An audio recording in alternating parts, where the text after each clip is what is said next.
What's up? This your boy Stacii Adams, Southside Atlanta, stand up, and I'm checking in at the industry's most wanted podcast. Let's do it, baby.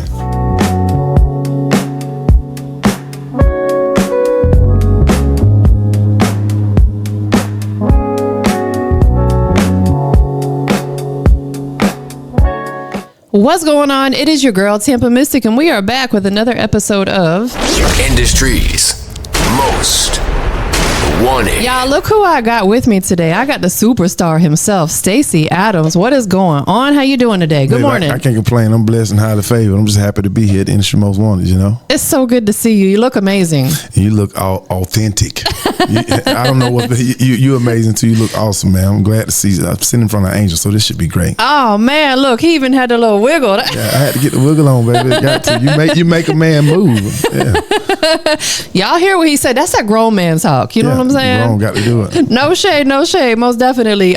You were born in Milledgeville, raised in College Park. For people who don't understand Milledgeville, tell us a little bit about that city. Milledgeville is town of population about 40, 50,000. I grew up, I had pretty much humble beginnings, didn't have a lot, but Milledgeville was known for the crazy house, Central State Hospital. It was known for having the craziest people in the country, in the United States. When you get to talking to yourself and you get to doing things and nobody can handle you, they send you to Central State and they inject you with some medicine that'll calm you down. Man, that is insane. So that's a little bit of history for you guys right there. And it was the first capital of Georgia.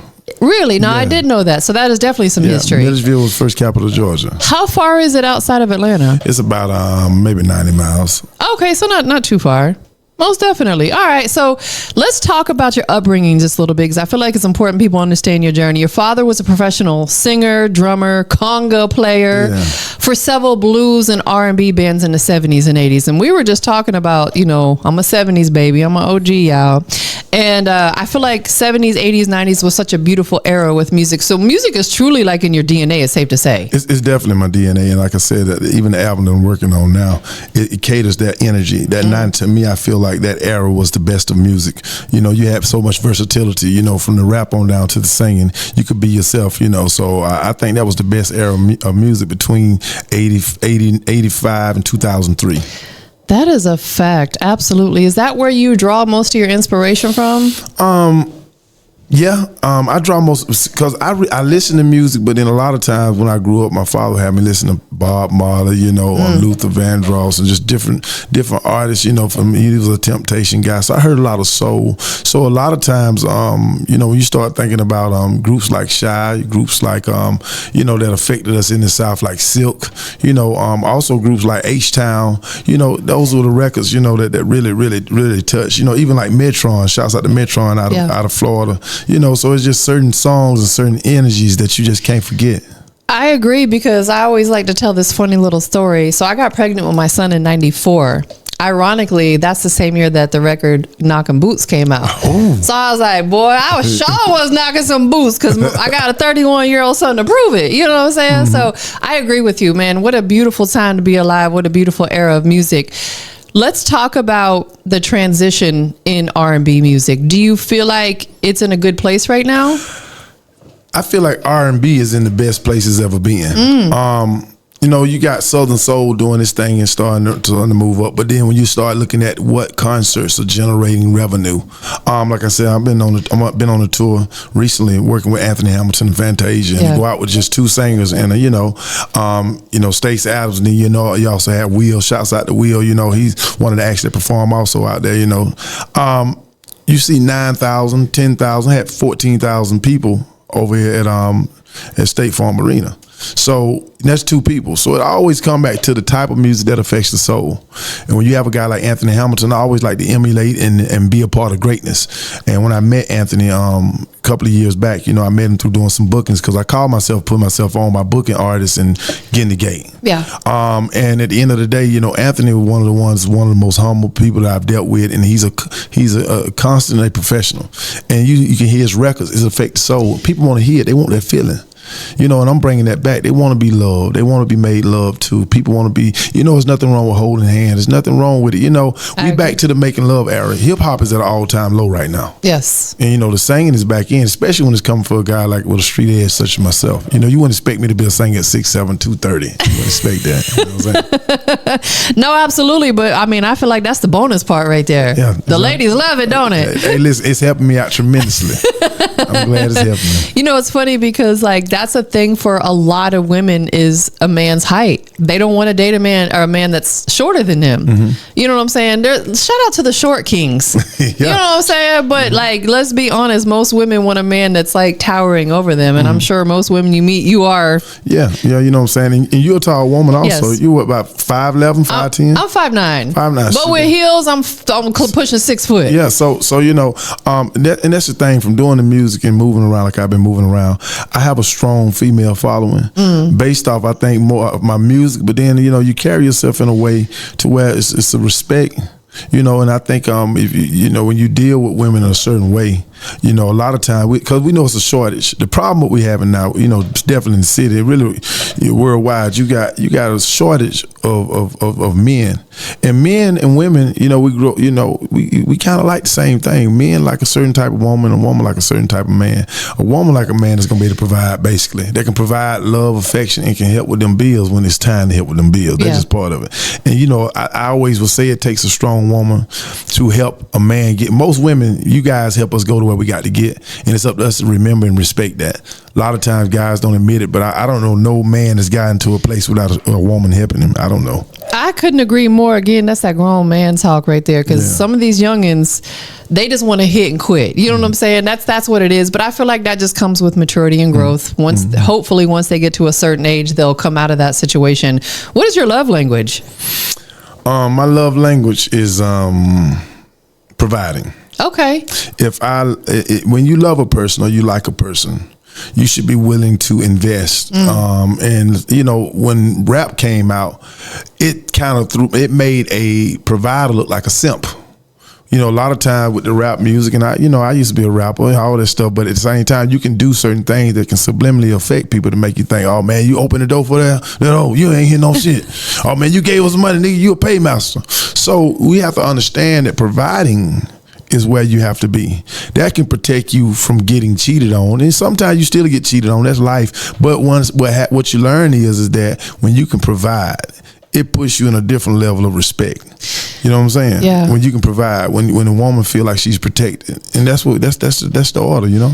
But I feel like it kind of needs to be, yes, traditionally men are protectors and providers, but a woman needs to be able to step up if she needs to. 100%. Because sometimes men fall on hard times. It happens. We're in a whole recession right now, and if a woman needs to step up and hold the fort down for a little while, she needs to be willing to do that too, if you're in a true partnership with somebody. And you're 100% correct. And that's the trick behind it is if you in a relationship, even a situationship, and the love is there. Because sometimes the love can be there and it's not a marriage or a relationship. It's just the love. Yes. Each person got to be willing to sacrifice. Yes. And like I said, most of the time, if a woman really loves you, it's no question if she's going to sacrifice, because it's in your DNA, whether you black, whether you white, whether you mix, whatever your nationality, race, color, creed, it's in a woman's DNA to nurture. That is a fact. So it's in our DNA to provide. And any man, sometimes you have men that'll get too used to being nurtured and they'll get lazy. And that's when it becomes a stressor to the woman. You see what I'm saying? Yes. So we have to always understand that if a woman is willing to nurture us back, we have to lick our wounds, get back, and turn back into the provider as quick as possible. Because her job is to nurture us, not to be used. Right. Nurturing and used could be they next door. Yes. You help me with something, next thing you know, Friday come, I need it again. Then I've been doing it for 6 months. Now all of a sudden and you've depleted your side.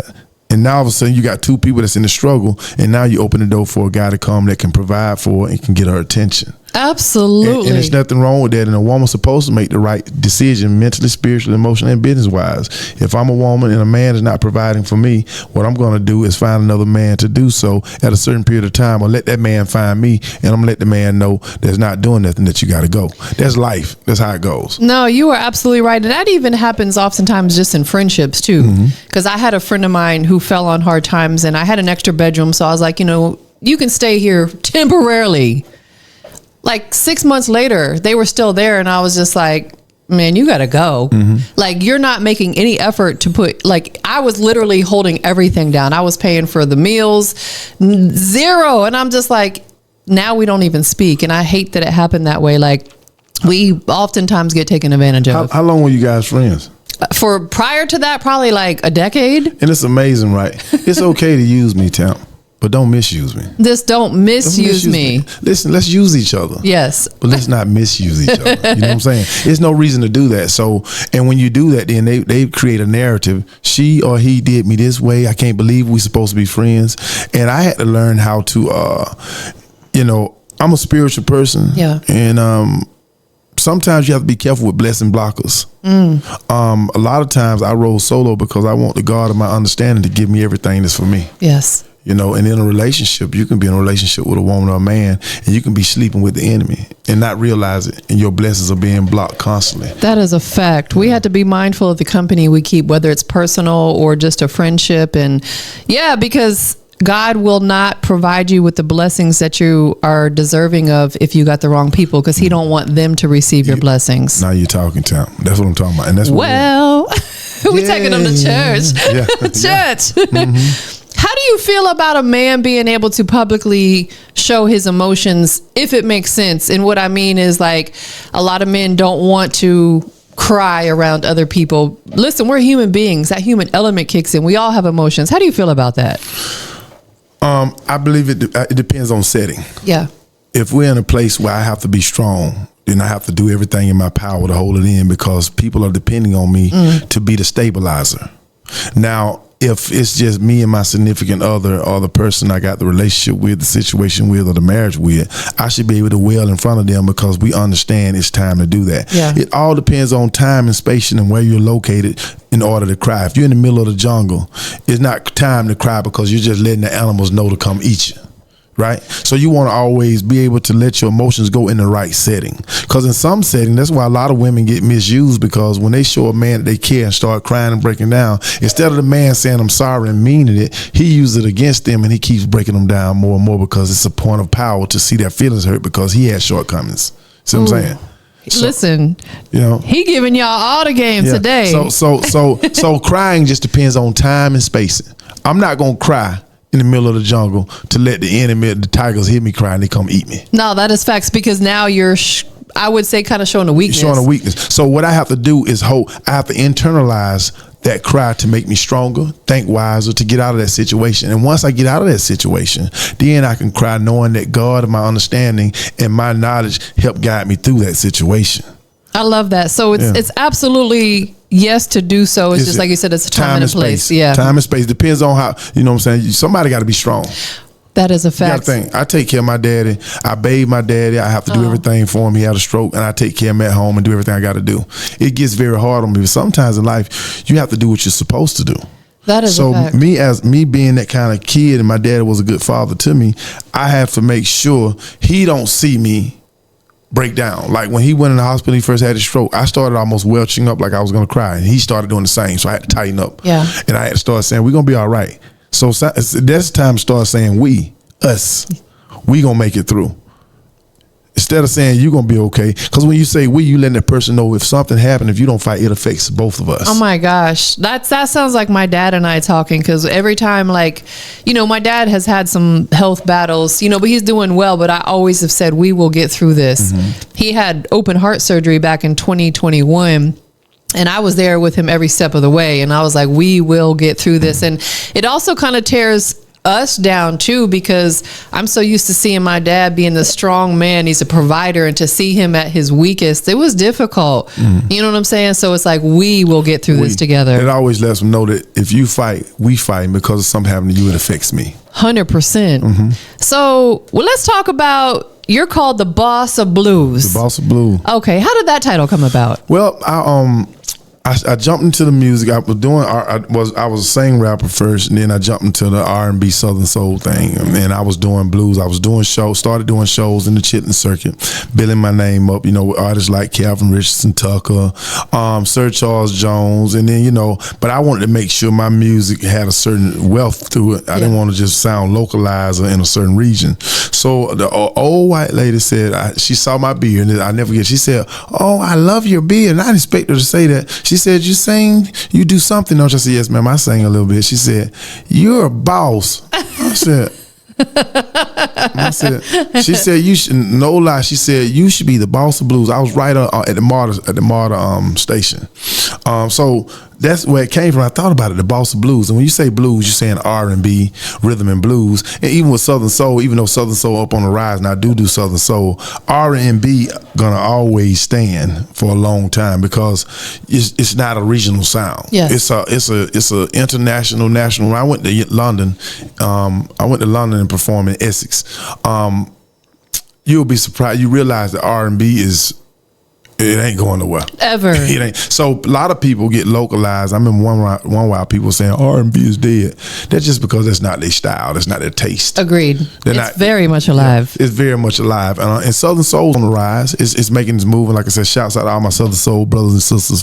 King George, 803 Fresh, Calvin Richardson Tucker, you name them, Sky Watley. Sky Watley, my guy. I can't forget Sky. We got records together. We've been rolling hard.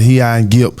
We've been out here pushing, and like I said, the state declaim, we trying to we're bringing Atlanta to the forefront of style, image, and music. Shouts out to King Malachi also, yes. Another artist. So we really bringing that stench of richness to it, that wealth that it needs to go to the next page. To go to the next page, you need that. Can we take this to Europe, France? Can we take this to wherever? And people are buying to it, and people don't understand. The first buying to is the look, it's the image. Perception is everything. Mm-hmm. Perception is everything, and that's, again, it shouldn't necessarily be that way, but that's why I try to keep myself together, because let's be honest, a lot of people out here, if someone walks through the room and they look a mess and maybe they're overweight and they're people will perceive that, oh, this person doesn't take care of themselves, they don't care about themselves, I don't want to do business with them. It could be the complete opposite, but that's just how. Can I ask you something? What's your perception of me? My perception of you, if I looked at you, I would say that guy's a gentleman right there. Like, that's the vibe that I'm getting. You know what I'm saying? Like, the energy is good. I'm getting complete gentleman vibes from you. So, Tampa, on a scale of 1 to 10 for us looks and image, what would you give me? I want to see. Wait. I want to know what's your style. What would you give me? Like, and if I get a 1, I'm fine. If I get a 10, I'm fine. What's your from physicality, walking in the door? First look, what's your rating? I'm gonna give you a 10. I'm gonna tell you why. Because you got the nice beard. I like bald heads. Okay, let me rub on that bald head. You sure can anytime you want to. You're tall. You're well put together. He smells good. Oh shit! Thank you so much. See, you're real talented. I had to put you on the spot for a quick second. Yeah. Like, I feel like you are the total package of what. And it's not even, I feel like it's deeper than the physicality as well. Just the conversation is good. You know what I'm saying? You come off as a true gentleman, and you're open to talking about whatever. A lot of men are closed. Anything, I want to talk about it, because the truth. One thing, the truth is going to prevail. Yes. We all have our own truth, but then there's a universal truth to what people can't deny. No, that is a fact. Absolutely, most definitely. So you've been on tour. You mentioned with Fantasia and Anthony Hamilton. What has this experience been like? I'm gonna be honest. I've learned that, and shouts out to JD Entertainment, Cedric, and North American Entertainment. I've learned that these guys are super professional. Yeah. Each night, regardless of what's going on in their personal life, and I don't know what they may have going on in their personal life, they're always the same. They give the energy to get what they get a show, whether it's 150, 200, whatever. You realize their value. And when you see a line around the building for 2 people, and Will and I, me being, I get my 20 minutes to do my thing in front of 8, 9, whatever thousand people, and I get a great response, and to know that I belong and that I possibly can work with these people at this level, because the only next level beyond Anthony Hamilton and Fantasia, you have to get Bruno Mars and Beyonce them, and that's, you know, they NBA. They're super professional, and I was able to work with Anthony. Like I said, the first time I worked with him, I actually booked him on a show. I said I wanted to build a relationship, I wanted to do business, so I did a show in Biloxi, Mississippi, at the Coast Coliseum. That was one of my first big shows, and I brought Life Jennings, Dina Howard. Shouts out to Dina. I wrote one of her records, one of her biggest records. Me and Lou Battle. We had about 6,000 people, so I was able to build a relationship and get the gate. Most artists not able to jump out like that, and I was blessed to be able to do that. So after that, I started booking a lot of artists, from King George, from Tucker, Sir Charles Jones, Calvin Richardson. Shouts out to all those guys, great artists. I'm talking about, you go down the list. I've had dealings in putting money and booking a lot of the Southern Soul acts. My boy Sky Watley, we do interchangeable business. Sky's helped me get on shows, I help him get on shows. So shouts out to Sky. And Calvin Richardson, you know, he one of the few that have booked me back to do things with him. Yep. But the biggest thing that made me stop booking is I saw it wasn't appreciated from a lot of the Southern Soul side. You know, now with Anthony and them, it's always appreciated. We got a record coming, Anthony Hamilton now, and Calvin Richardson. We got a record together. Like I said, you know, Calvin and I, we hung together for a while, did a lot of shows together. So, you know, things have been great on that end. But that's what kind of bagged me out of the booking of the Southern Soul artists and on that side, because once I started blowing and getting booked more, a lot of the artists would tell me, hey man, we're gonna bring you because you brought us, and they never did it. And to me, that wasn't a good thing. If I'm able to spend 10 or 15,000 with you and lose, right, you should be able to spend whatever with me and lose or win, you know. But they didn't one hand wash the other with me. So I bagged out of doing a lot of the Southern Soul, even though I do some here and there now, but I'm getting booked more a lot now, so I'm thankful for that. Absolutely. I feel like oftentimes we don't really know someone's true character until we actually do business with them. You don't know it. And I'll be honest, that's why there's a lot of people that I used to send business to that I don't anymore, because one, I would never even get a thank you. You know what I'm saying? I don't expect anything in return, but at least if I'm sending business and putting money in your pocket, the minimum you could do is, man, thank you. I appreciate that. Gratitude. Nor would they ever reciprocate business. And I'm just like, you know, you don't really learn certain people until you get in business with them. A lot of time it's one-sided, and it just becomes frustrating. But that's okay, because I feel like that's God intervening and taking you out of a situation. The bad thing about business in the music industry, you have a lot of people that are not who they supposed to be. So what I got into in the Southern Soul side, I got into lending a lot of money, helping people. Okay. And if you want to lose a friend, loan them some money. So I've never been a situation, I won't say the guy's name, came to my room, called me, I lent him $10,000, and you know, he slowly paid back, still hadn't paid back all the way. Another guy from Tennessee, I lent $30,000. You know, he about living in a hotel. Another guy, you would think online that persona that they're doing great. So me at the time, I was able to help out, and then when they can't pay back on time, that become a problem. And we're in a world now where you have to be very careful. So I had a situation, and I know our time is limited, but I'm gonna give you the situation to where I was talking on the phone to a guy that owed me some money, and I was talking about some of the artists I had booked and lost with. So he was trying to pay me back based off of him trying to throw shows, and he kept losing on the shows with other people's money. I said, you can't book me, and you can't pay me back off of doing shows, and you see that these people are not drawing at this time. Yes. So another guy who I had on my other phone, I thought I had hung up, he was recording me.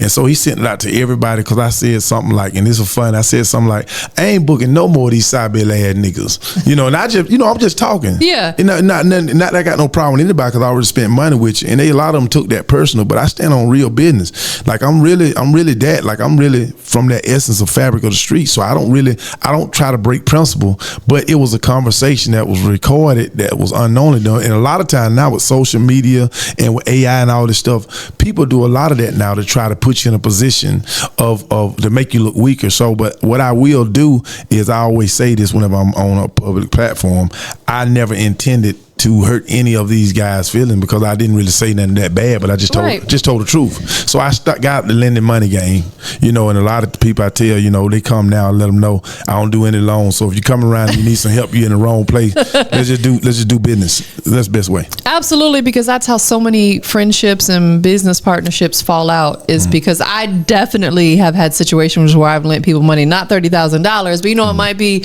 a few $100, $500 or whatever, and then you don't hear from them again. And it's like, if you don't have it, just be honest with me. You know what I'm saying? Avoiding the situation, becoming late on payments, things like that. It becomes very frustrating. And I feel like we are in a society where people are very sensitive.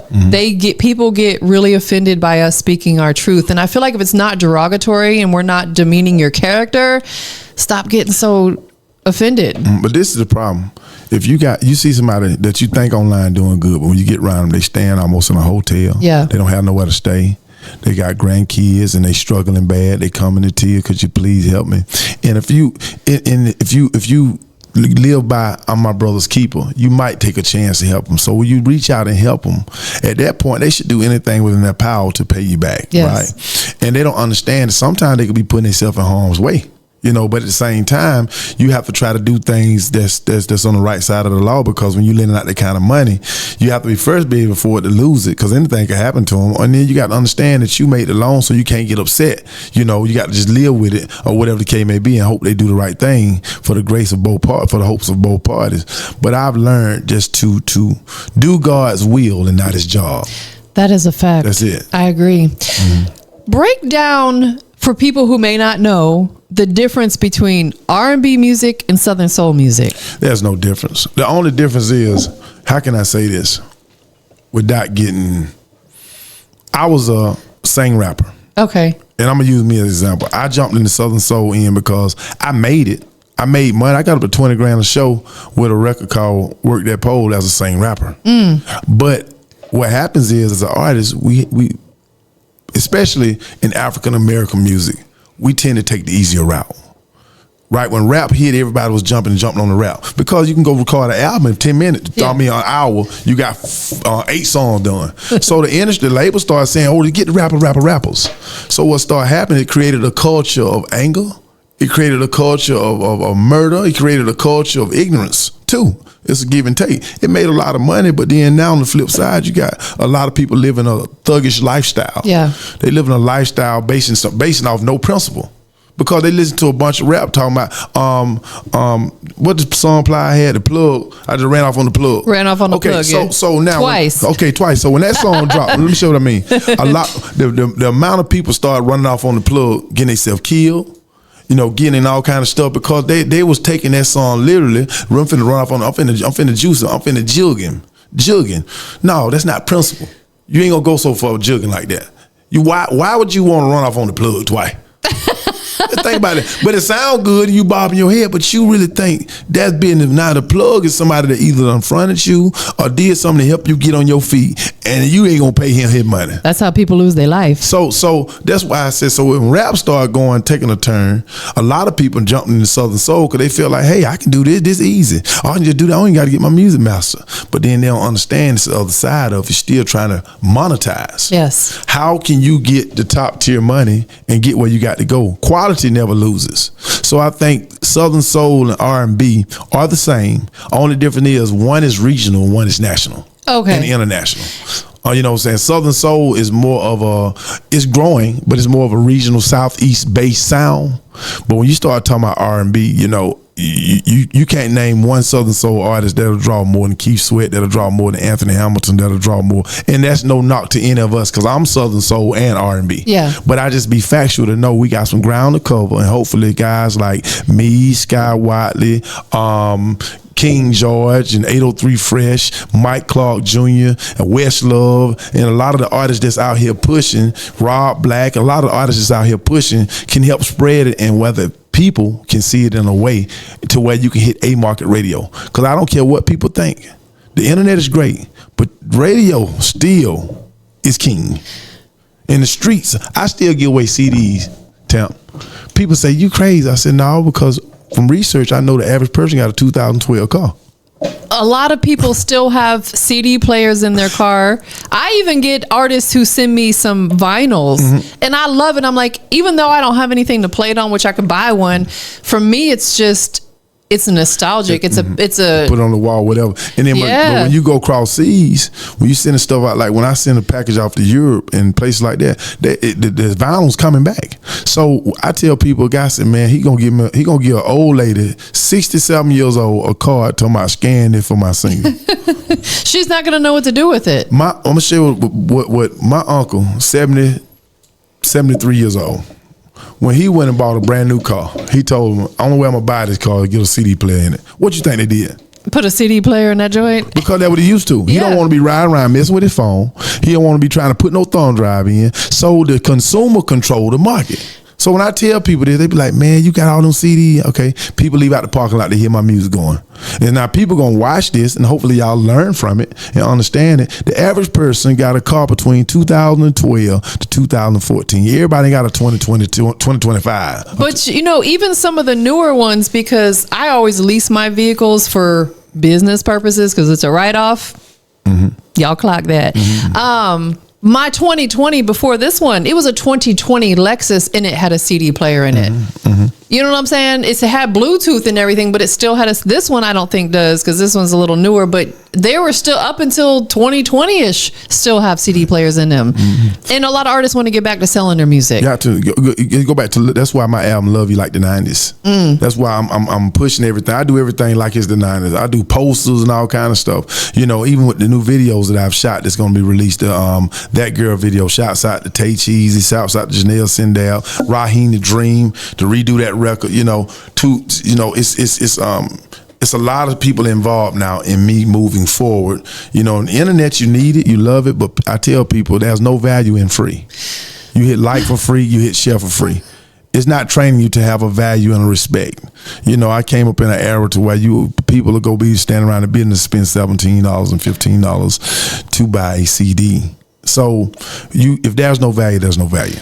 Free is too expensive because people don't value it. And like I tell people, I don't mind working with people and meeting them where they are, because we are in a bad economy right now. I understand people don't have a ton of money. So it's like with my services, I will work with people, you know, not to completely undercut myself, but at the same time, anytime, not every time, but oftentimes when you do free stuff with people, they don't value it. They don't value. And the thing about it is, what's so sad is that's what's the biggest things happening to the music industry on the urban side. Yeah. Not on, you know, on the white side of things, they still moving at a high clip. Yeah. Because they have a value system. Right. On our side, you have an artist that'll tell you they got to have $50,000 and they can't draw 700 people. Yeah, that's insane. So we're so egotistical.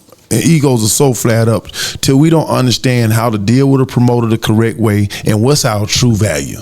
What's my true value? And a lot of people don't want to hear it. Your true value is when you walk in a club by yourself and they bring you, what can you bring through the door? Exactly. Not you and 5 people on the ticket. Because if you got 5 people, I've done shows Tampa where I put out, at the time when I was spending money on shows a couple of years back, I put 5 or 6 artists on a ticket and sell 1,000 tickets, right? It looked good, but you got to start your ticket sale at $30. Yeah, exactly. That's what I'm saying. Like you can't.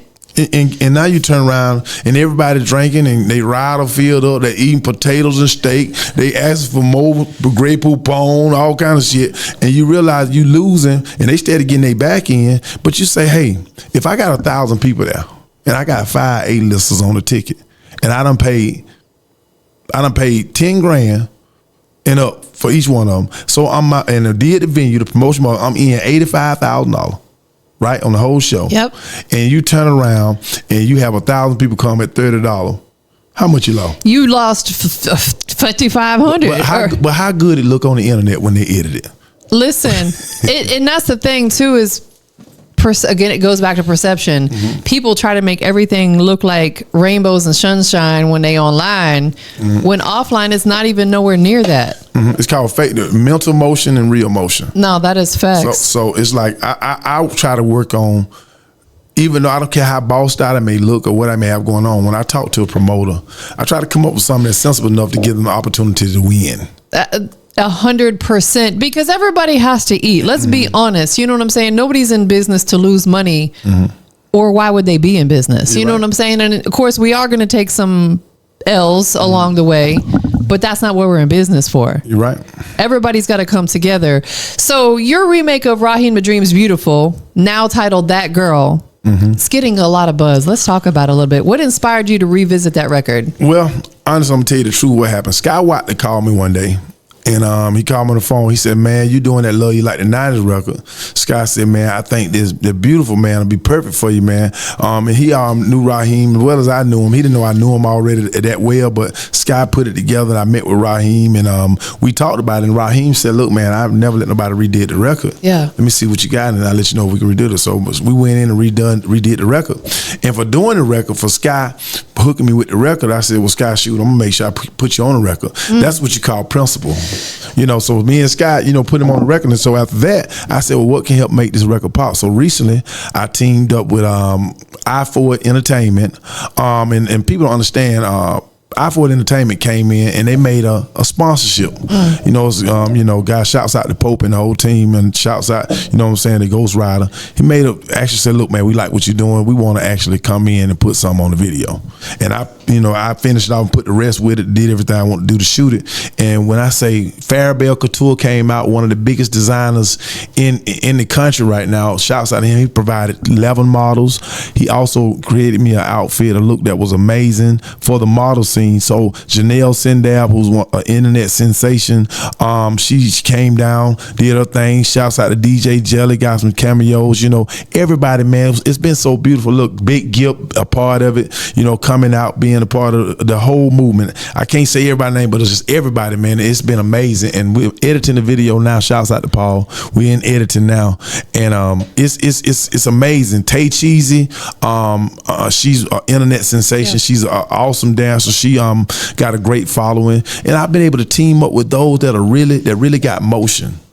So that's the difference with this record. So when we drop it and push it out, I'm also going to ask you, if it's anything you and I can meet on to help break this record, I'm going to need your help and support. Absolutely. Because I know you got the hookup. No, I do. I definitely have a lot of connections when it comes to DJs, radio, getting it placed with DJ distribution services. I feel like all that is important. When you release new music as an artist, you got to touch every single platform, person, place, thing, because we all use something different. And that's one thing I'm asking you, because I know you're well connected, and once we get ready to release the record, in any ways, I got the same sign at my office. I love that, the grind verb. I love it. But if it's any way, whatever we can sit down and meet on, I want you to help, because you that girl. You embody that record. That girl, no matter weight, shape, size, color, confidence make you that girl. So with this record, in the video, we grabbed from the trail ride. Shouts out to Major Moves out of Sparta, Georgia. They did their thing. We grabbed the line dancers. We got some of all the elements from left to right, from supermodels on down to the common person, to show that everybody can be that girl. That is amazing. So I know you said it's still in the editing process. Do you have an anticipated time of when you're going to release it? 2 weeks. 2 weeks gonna release. Okay. But before I release it, you and I are gonna talk off air and let me know what I need to do. I want your guidance, because by you being that girl, I think you can help guide this record to a victory. And Raheem's 100% support of it. Like I said, Sky Watley snapped on his verse. It's just been amazing. King Malachi got, they got cameos. Rob Black, he came. Now we had people come all the way down from Dallas, Texas, just to be a part of the video and in the video. So I did everything based off the 90s, getting people involved, get back in the streets, because the internet can make you lazy. That is a fact. People sit all day long and they're doing this to get a check for $375 at the end of the month when they send them a check. Because I know what the numbers look like, and that's the sad part about it. The internet has, along with AI, it has made people not think and made people sit still. And I understand there's no way around work. There's no way around work. No way around it. Hard work is going to beat everything every single time. And like I tell a lot of these young artists, don't quit your job. Don't. All you hear. The artists ask me what I suggest they do. You know that majority of the artists that I'm around don't even have health insurance. Bruh, that's one of the most important things you can ever invest your money in. If that means you got to stop smoking weed or whatever it is, get yourself health insurance, because You can have all the problems in the world until you have a health problem. Now you got one major problem that could cost you hundreds of thousands of dollars. And your life. And your life. Having the proper health care by having health insurance can save your life. And in the music industry don't come with a health plan. It doesn't. I pay for out of pocket for my own. And so a lot of times the truth can sound like hate. When you tell a person to get your education, when you tell a person, man, to get a job, oh man, you just a hater. I tell most artists, I don't have a bucket list. I've done records with Anthony Hamilton, Jadakiss, Akon, Trader Truth. I've done business with bigger rankings, TJ the DJs. I've been here across seas. It's no bucket list. It's no reason for me to hate. I got 2 college degrees by the grace of God. Worst case scenario, I go get a damn job. And listen, that is a fact. I talk to people often about that. I'm like, I would never be too proud to go back to work if I felt that I was in a financial situation. All glory to God, I've been able to do this full time for many years, but there's going to come a point in time where I may not want to do this full time, which is going to force me to go back to work. And I'm cool with that because I want to be able to retire on time. That's the other thing. Entrepreneurship don't come with a 401k per se. You got to open yourself a Roth IRA and start contributing. All of that. And I've made, when I tell you this, Tampa, and this, I know how I feel to have millions, and I know how I feel to be at Pine Street sleeping at the homeless shelter. So God stripped me down before not because of ego, but because I feel like I was helping the wrong people. Yeah. You start talking about you spiritual and you lending the dope man money to buy dope. You might well sell dope. You know what I'm saying? You can't trick the God of your understanding, whether it's Allah, whether it's Jesus, whatever you want to call he, she, it, whatever you believe in. You cannot trick that which you believe your help come from. And a lot of times when I was younger, I used to do things to try to trick God. I'm just going I'm gonna just give him this $50,000 and he gonna shoot me back 10 on top. He want to go into Miami. I ain't doing that. I'm gonna wait on him. And then, but the whole thing about it, when he get busted, you lose your money too. That's facts. So you experience some of the same problems he experienced. Then you mess around and get a conspiracy charge. So I try to tell people now, I've learned so much back to the real life and healthcare.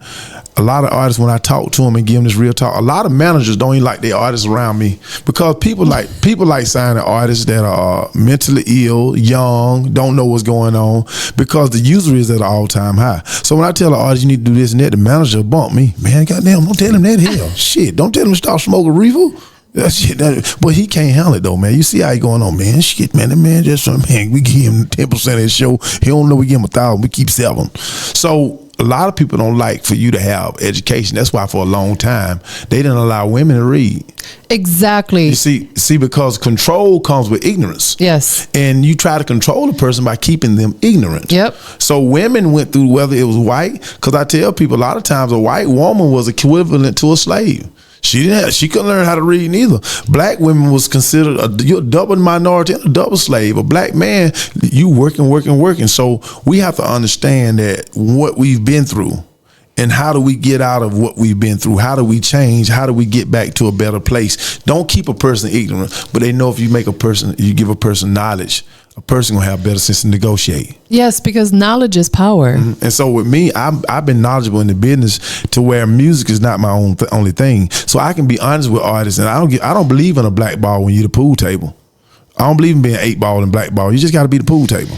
So let me ask you this: what other business ventures outside of music are you currently tapped into? Well, I've been doing real estate for a while, and I've been doing real estate for a while ever since I was 23, 24, messing with that. And I advise every person to try to get a piece of property because home ownership is going to become null and void. It's going to become something you can't do because the conglomerates and major companies are buying up all the property and just making you pay rent.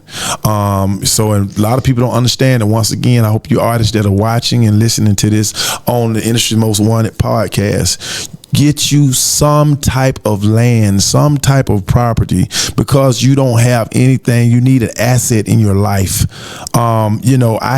If I fall down right now, I probably got one piece of property I can sell for $500,000. Yeah. That's free and clear, that's paid for. So I can bounce back. I try to tell artists this, but a lot of times people don't want them to hear this. I dealt with a lot of jealousy and envy because of one, stature, height, and knowledge. People hate when you know what you're talking about. They want you to be dumb. You know, when you come in the room, my man doing. You talk too much. You can say the right thing and it sound like you're talking too much. You don't have to talk a lot. You can say the right thing, man. You talk too much. So I just believe artists should know that don't depend on this music industry, because right now I'm gonna tell you what's gonna happen. AI is making records. You go to Suno, right?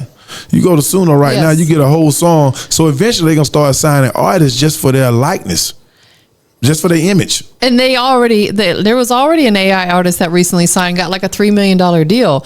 But the catch to that though is a lot of these streaming platforms are pulling that type of music down because they don't want to pay out. Like Spotify pulled down a huge percentage of AI music. Same thing with YouTube. You know, if it's like faceless videos and stuff that's generated by AI, they're trying to do away with that because they don't want to pay for it. So it comes with going back to, you have to sell your own music. Yeah, but see, the catalog game, people didn't understand when folks were selling their catalog. Right. The reason everybody's buying catalog, because now not only with your catalog, we're buying to be able to use your voice. So what we do is we can get an AI to be able to do this and that. And now what they have is hologram performers. Yeah. See, I was out in Silicon Valley and I've seen hologram performing to where now they're bringing artists back. They're working on something, bringing artists back from the dead and having shows where you could look, they on the stage like for a real. Michael Jackson. Exactly. So now you got an artist you don't even have to pay. It's crazy. So artists better understand, and I'm gonna look in the camera and tell you better understand that I don't care how much ego you got. Ego is just easing God out. In a minute, we're all gonna be humbled. And it's gonna come back to real live performances and who got talent for real. So if a man is not humble, guess what, Temp? The world will humiliate him. Yes. If a man is not humble, the world will humiliate you. So all the people I ever done business with, I'm a made man in the real world. It's two different worlds. The metaverse and the universe, two different things. In the metaverse, we never die. I got friends dead right now. Their Facebook page still sitting there. We can be whatever we want to be. We can drive whatever we want to drive. Everything is free unless we want to promote it. But in the universe, you have bills. Man, he over here taking y'all to church today. Y'all better pay attention. Do you find that, because you have such confidence and you have a heavy presence in a good way, do you feel like that people get intimidated by that? Definitely. You should get intimidated by the truth. Yeah. Women should get intimidated when Tampa walk in. They should. You know, gifted and talented and anointed are three different things. Yes. Talented is you can do something and it sound good. Gifted is you got a special something you can do that the person who talented can't do. That's right. Anointed, you can do it all.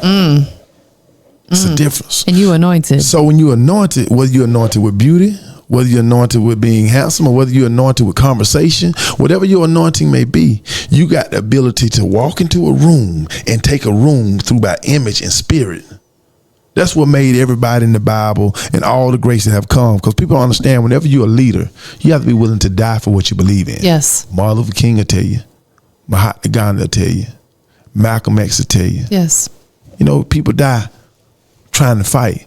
And I think that's one of the biggest problems. We as black people, we are so unappreciative of what people have died and fought for. We are so unappreciative. We were stronger when we were segregated. When we were segregated, we were stronger because we had to work together. Yeah. See, freedom, Freedom. But now let's say freedom, Freedumb. Freedom is the same thing. So now I'm free and dumb because now I don't have to help you. I got my own shit. Damn, them niggas, fuck them niggas, this and that, this and that. But then we free dumb because then when we fall off, we need somebody. You're a free dummy. So don't be the wrong freedom. Have the right freedom. You got a choice. Yeah, you don't want to be freedom, Freedumb.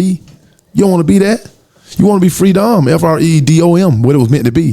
That means you're free to help others and come together now without no kind of holdbacks. So that's what I'm at with it. I'm free in that regard. And I love seeing that too. I love seeing, like-minded people coming together, whether it's for business or, like you said, black-owned businesses, whatever it may be, and be able to work together. That is so beautiful, because there are people who work against each other because they don't want to see that person over there do better than them. It's weird to me. Right, and by you being a pretty woman, you've experienced it all. Yeah. And when you experience it all, from the hate, from your looks, from your intelligence, for your drive and your energy, you start to understand and start to moving and threading water lightly. Me, I've always dealt with the artist with people that want to come and be a part of my brand, but not work. Yeah. Because if I'm investing in something, they want to sit back and receive the benefits and not put up a finger. And I always get away from those type of people or companies. Yes. Right now, Stacii Adams not signed with anybody. I don't have any record deal. But what I do have is great connections and relationships and good music. And I'm willing to work with anybody as long as we're going in the right direction of success. That's all. We're just trying to make it because life is short. We are only here for a blip of time. We don't know when it's going to be our time. Like, it could be today, it could be tomorrow. I don't want to leave this earth with any regrets. I want to feel like that I've accomplished everything that I was put here to do, or as close to it as possible. And I'll be honest with you, majority of the people that have animosity towards me, or maybe is men. I don't get it from women too often. And I'm like, do I intimidate men because I'm doing well in business and I'm standing on my own? I'm a white woman who came into a predominantly black space and was able to thrive. There's a lot of men who don't like that. Well, a lot of time we as men don't like that because we can't sexually get you. Right. It falls back to sex. Yes, exactly. It falls back to sex. You are right. Whenever you deal with, so we talk, we on the industry most wanted. So shit, we gonna be real. No, we're gonna keep it G. It fall back to sex. Before I got the animalistic ways out of me. Yeah. Right. Men function. We function off. We see a beautiful woman, we want to have sex with her. Yes. That's what we want.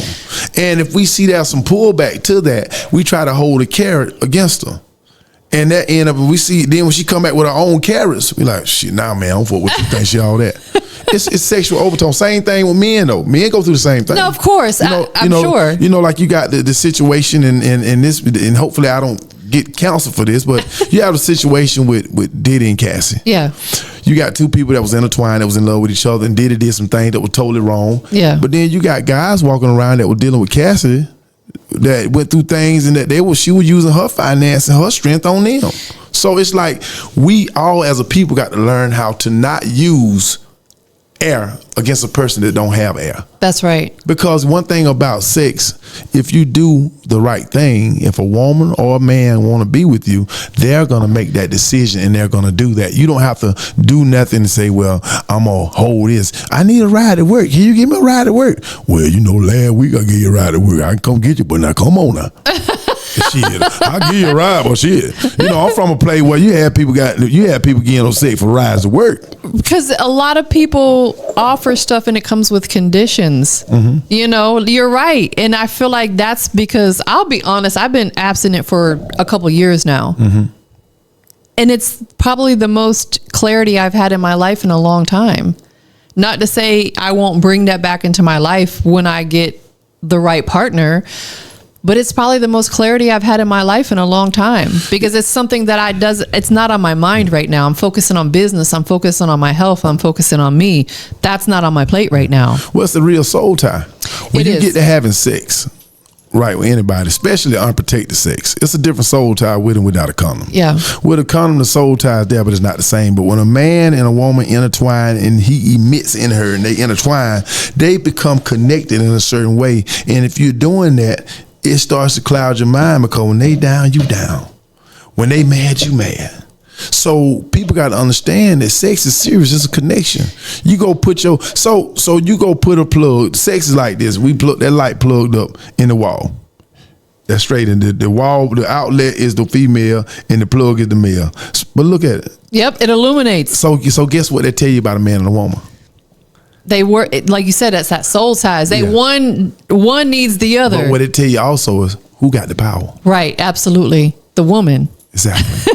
No, real talk. And I'm not just saying this. I'm saying this because just guess what? If you're a Christian, right? If a person's a Christian, we'll just use the Christian religion as a basic conversation. Even Jesus had to come through a woman. They didn't find him in the bushes. He wasn't floating in the lake. They didn't find him in a tree. A woman was so needed, and not just any woman. If we go from the Christian doctrine, not saying it's right or wrong, just so you guys can get what I'm saying and understand what I'm using, that Jesus had to come through a woman. She had to carry him for 9 months. She went through the pains of having him. She had to nurse him. So that show you how powerful a woman is. She had to have God's only begotten son, if that is true. If that happened, and those that believe, so a woman tough. So whenever that light plug into an outlet, it gains power. Yes. So that woman is that outlet, and that plug is nothing without plugging into the right outlet. And think about it. You got a 2-prong, you got a 3-prong. Now that is a fact. That you're absolutely right. So now you want to plug into the right woman, because the woman is a power source. Now that light is on. Now if you don't pay your light bill, what happens? Boom. So you got to be able to provide to keep the energy coming, so that you can keep your light on and you can have enough strength to shine. Man, you should be a pastor. No, baby. Listen, you talking to the boss of blue right now. And at the end of the day, the Love You Like the 90s album, that's what I tried to bring back in. You know, like I said, a woman is very important. Yes. Very important. And I never discredit, the power of a woman. And we as men have to understand, we can't carry another life. And I understand we're coming up with new things and technology, but at the end of the day, when it comes down to it, some things are irreplaceable. That is a fact. Absolutely. And I don't shade anybody for their lifestyle or what they do, but what you said is it's a fact. And like I said, I have no problem with nobody's sexuality or whatever, but it's just in any relationship a person try to deal with. Yes. And deal. You have to understand, you have to be able to give and receive. Right. Receive and give. Has to go both ways. Both ways. That's it. So, I just use that light as an example to show how awesome an outlet is. When you got to plug into it and get your power.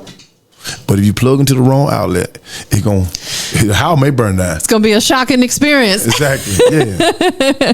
Most definitely. So you spoke on the album Love You Like the 90s. It drops in December. Mm-hmm. How long is it December? Well, actually, I'm going to be dropping the top of the year. I'll be dropping it in February. I'm going to drop the album in February. I'm going to drop it on February the 14th. That's makes perfect sense. Okay. Mm-hmm. For all the lovers out there. Mm-hmm. So let's talk about the album a little bit. What made you decide to bring that 90s energy into, we'll say, today's music scene with this album? Because it's undeniable. Like I said, I got produced by Angelo Ray. He actually produced the record, wrote for Adina Howard, Nasty Grind. I got one producer. I did everything the 90s way. I got one producer and did the whole album, came with a sound, worked with we and Randy on backgrounds. I wrote that album. Shouts out to everybody that was a part of it. I also did one record, which is a gospel record at the end of the album, which is with Bailey Hinton.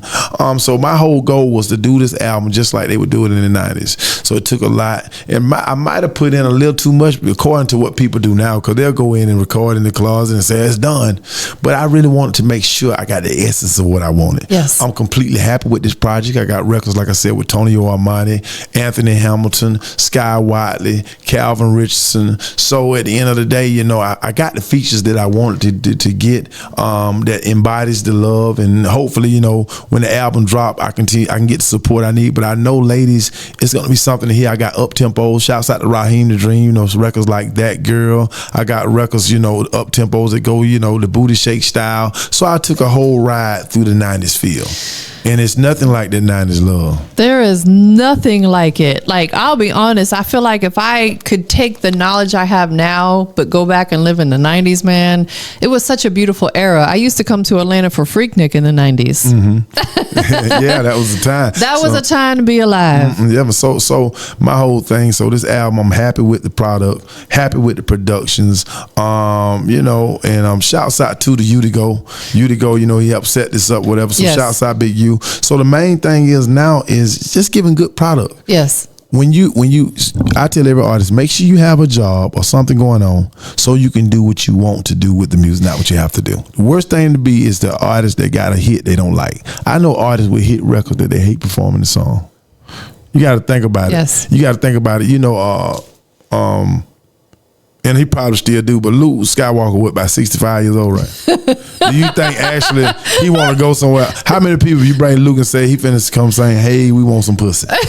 Now, at the end of the day, at that time, bam, but when you start getting older and you start maturing, you start saying, well, damn, she started feeling strange singing this shit. No, I'm standing here. Because you got grandkids and stuff. I got a record. I got a record of her, hey, we want some pussy, and I'm 72.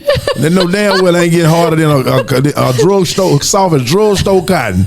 I'm talking about, you soft as, that's why men have to be careful. Because, see, at the end of the day, at a certain point in time, I know they got Viagra and stuff, that heartburn medicine. You have to treat your woman in a way knowing that one day I'm going to be soft as tissue paper.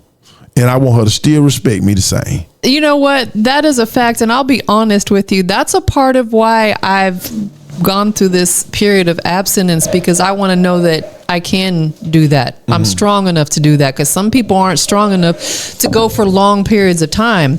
Because you're right, I do intend on having a life partner at some point in time, and I'm very well aware, like you said, 70 years old. You gonna be soft as drugstore cotton. You ever got drugstore cotton? How soft it is? So I already know about how my dad, I take care of him, and I understand he tell me all the time, you know, treat the woman right. Because get what, when you get a certain point, because a woman gonna be able to outlast a man. No, absolutely. And get what, because you got to depend on blood flow, and you can take care of yourself. They got things now that can help you last longer. You know, when you get older, but you don't want to end up in ICU because you want to get hard. No, absolutely, because essentially it's still a drug. You're putting a drug into your body, and then if you're already on medication for, we'll say, high blood pressure or whatever, them drug interactions could kill you. It gets straight. It's a lot of people have died in the name of erection. Listen, absolutely, and it's happening younger and younger. Like, I've had somewhat personal conversations with younger men who are in their 30s are already having erectile issues. But see, they burn out for too much masturbation. They burn out from eating wrong, drinking all that Kool-Aid, beer, and liquor. Too much sugar in their body. So they walk around soft. You know, they got to go to church. See, when a man, back in the day, you could tell when a man's sex life changed, because then he become a deacon at the church. He go give it like to God. I'm saying, now you seeing less and less deacons, because Viagra done came in. So they said, well, I'm gonna go join the church and be a deacon. I stay here a little while longer, Lord. But back in the day, shit, man get 55 years old, he at the church with his suit on, standing by the collection plate. And then he telling the young man, you don't need to do that, man. You don't need to be messing with all these women. No, man. So erection is tied directly into people going and getting saved, because when they can't do dirt no more. So a lot of people preaching because they can't do dirt no more. Right, exactly. By default, they go ahead into the ministry because they can't get hard no more, and life is over, and they soft as what we call it, drugstore cotton. It's not because they wanted to, it's because they feel like they had to. You might well go and preach now. Not exactly. Now you telling folk you doing God will. God, I come to you with my hands open, Lord. You stand up there with a stocking between your legs. Now it's over with. So and it's gonna happen at some point to all of us. Of course. And that's a man's claim to fame. It's how physical we can be. Yes. So basically by the grace of God, I've been always taking care of myself, and I haven't had no kind of problem in those departments. But I know people that are younger going in the convenience store buying 100 goat weed, a pill with a monkey on it, with an arm up, with a woman sitting on it, all kind of shit. So they catching hell right now. But you're right, and a lot. Some of it could be genetics, but I feel like the biggest majority of it is because diet. They're not exactly. They're eating like crap. Eating, like you said, too many carbohydrates, too many processed foods, too many sugars. You gotta cut that junk out, because I promise you, it'll eat you up.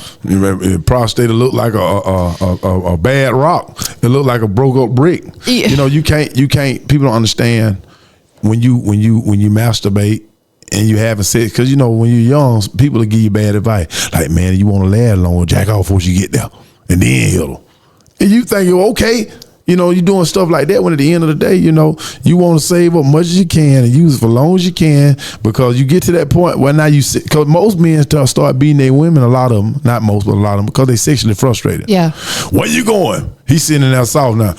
You been in the store 10 minutes, ain't never 4 minutes down the road. He's sitting up that south now. Now he where you going? But then when he can get hard, he don't come home for 3 days. He out there using his erection. Now his erection gone. He's standing at the door with a butcher knife and a 22. I'll kill you, bitch. All that kind of stuff. I'm saying all that kind of shit. You should be in a movie. Like, I'm just saying, for real. Nah, for real. But my dad has always said to me, too much of a good thing is not good for you either. Ooh. And it's a fact. We can overdo good stuff too, like having too much sex. I feel like there's gotta be other things that we can focus on just besides that. And then you can trick your penis too. A man can turn around and get too much oral sex, and now when it comes to vaginal sex, he's soft. So it's things you can do that you don't know you mess yourself up. So, you know, in the end of the day, hopefully, though, you go listen to the Love You Like the 90 album, and maybe it could be like Viagra and just play it when you're in the bedroom. So when my album drop, maybe that'll help you out some if you need to kind of help. You know, I got a couple records that can probably bring you back. I know that's right. So on the project, I know it's not out yet, but what would you say is like the most personal song that we can anticipate on the project? What a Man Needs to Hear. Superman, Our Big.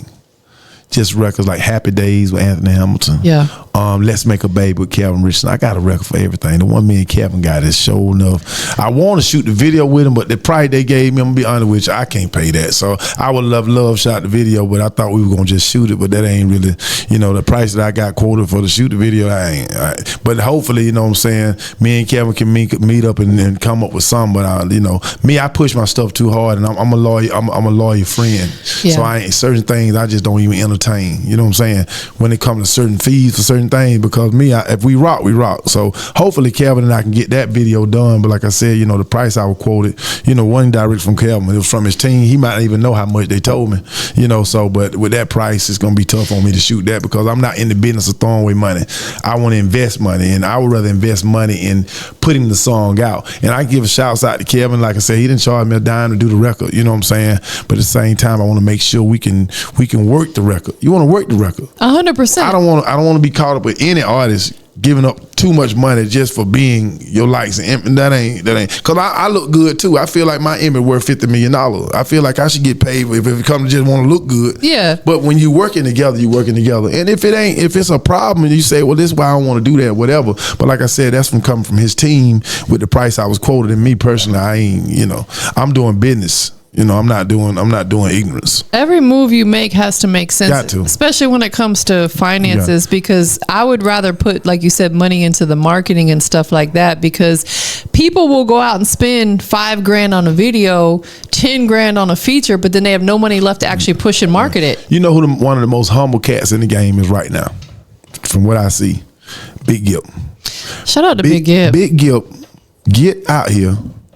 Run the places with us, go everywhere, and this man finna go LA and be put in the Rock and Roll Hall of Fame. He's absolutely. Listen, he understands one thing about it. He doesn't have an ego. He's already done it. He done been in front of the lights and cameras. He's attained instead of doing shows. The thing about it is rare you find people who actually have the humble gene in their body. To be born with the humble gene, and you got to be careful with humility, because being humble in slavery is close now. Yes, it's close. But when a person humble enough to say, okay, they look at the bigger picture, Gip will say, okay, this makes sense. This makes sense. Like I said, him and Sky Watt, they rolling real heavy, and then I roll with them some. You know what I'm saying? When we do stuff together, whatever the case may be.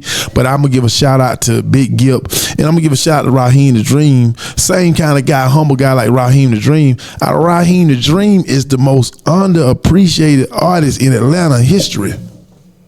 Why do you think that is? Because of his humility. Because of the humility, okay. And because Raheem the Dream has seen God. Once you've seen God, nothing else mean nothing. It ain't that big a deal. Yeah. It ain't. Raheem the Dream went through a medical emergency years back to where he almost left here. And when God, you know, brought him through his trials and tribulations and brought him all the way back, he understood the assignment of knowing a lot of stuff that we value ain't really that valuable. I ain't gonna stress out about this. So he ain't trying to be Peter, but realize it. With Raheem the Dream, some of the people he touched from Young Dro on down, people he had his hands on throughout the music industry, it gets no bigger. Yeah. But Raheem is blessed because of humility. If a man is not humble, the world will humiliate him. So when you've experienced death, when you have a spiritual experience, all that other shit don't mean nothing. All these niggas running around Atlanta trying to say they this or that and jumping and bumping. My resume is just as strong as a lot of these people. I done been on charts, graphs, all you can name it. But by the grace of God, I haven't lost myself. Yeah. I haven't lost myself. So I'm going to give a shout out to those guys and give them their flowers while they're alive. Please. Because, you know, like I said, Gip is humble. Raheem the Dream is humble. And the reason he hadn't got his flowers is because people take his niceness for granted. Yes. They take his humility for granted. Not understanding Raheem done seen God. He's been in a situation where he's been comatose. Yeah. So that shit don't mean nothing to him. I ain't got to do all that with y'all. We ain't got to go back and forth. Everybody know Raheem the man.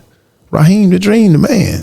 Period, point blank. Kids Rock, a lot of them guys that done worked and paid away from Kilo, a lot of our guys, Sam and Sam, you know, people I grew up listening to, these guys have paved the way. Yes. But that's the only thing I hate about hip hop, right?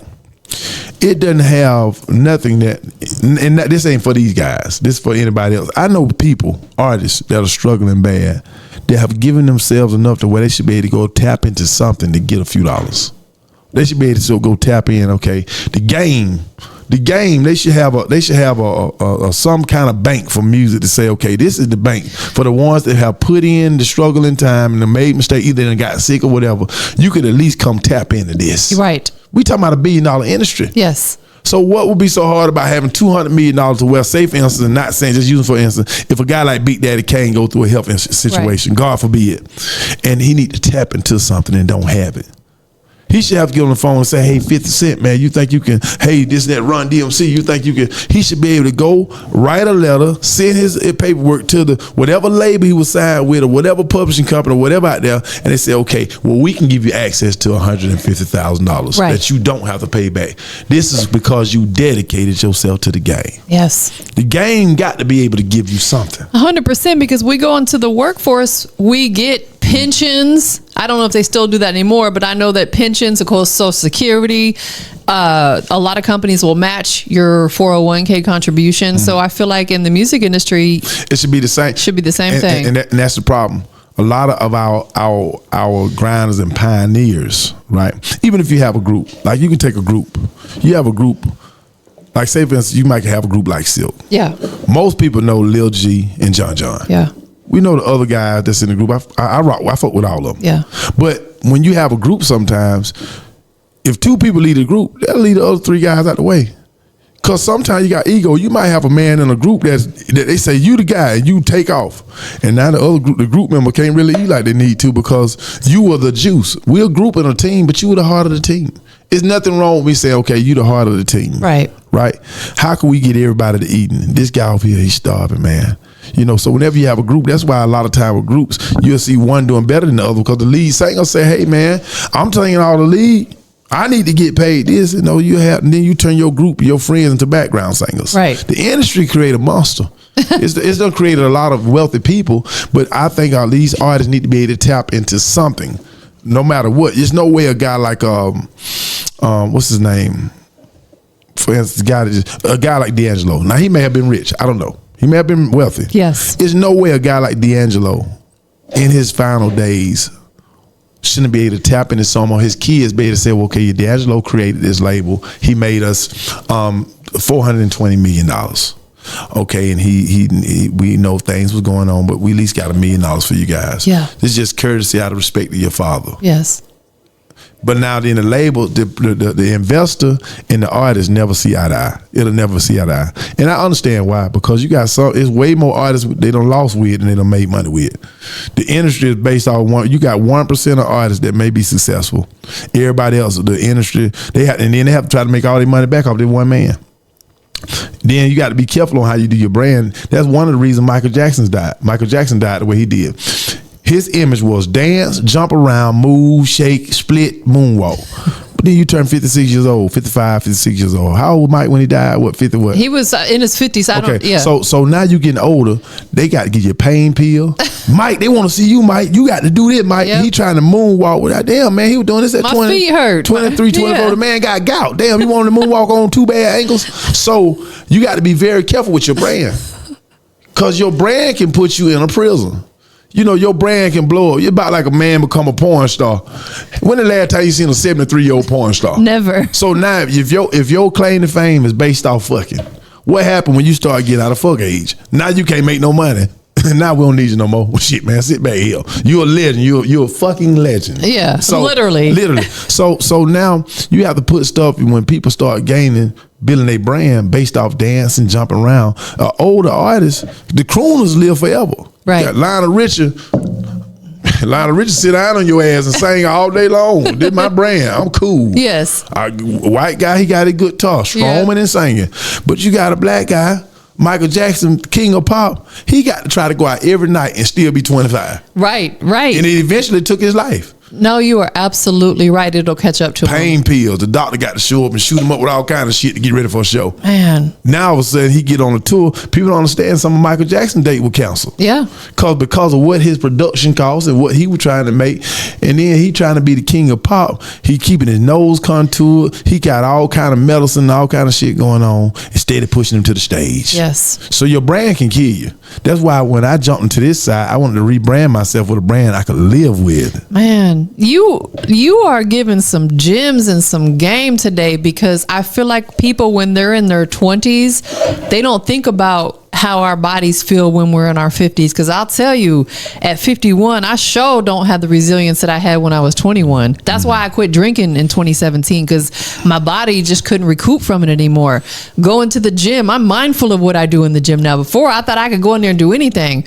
When you young like that, think of developing a brand that you can sustain for a lifetime if need be. Exactly. So that's why I rebranded myself and put myself in a position where I could just sing and do light entertainment and not be so hard on the body. I don't want to base my brand off physicality. I want to base it off a feel. Like a guy like Anthony Hamilton is the modern day Frankie Beverly. He got more hits now. Anthony does.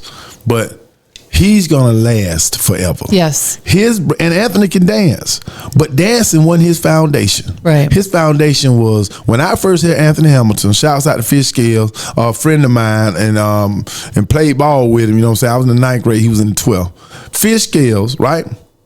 First time I heard Anthony was all my life I've been poor. Touch your spirit. So therefore, when he made Charlene and records all like that. That's his brand. He can dance if he want to. Cause when they see Anthony dance, they don't realize that he was a break dancer. But that's not his brand. But he put it out on the stage, they go crazy. Like, ooh, look at him go. He know when he can pick and choose when he want to put it out. But Anthony's main thing is he got songs for your spirit.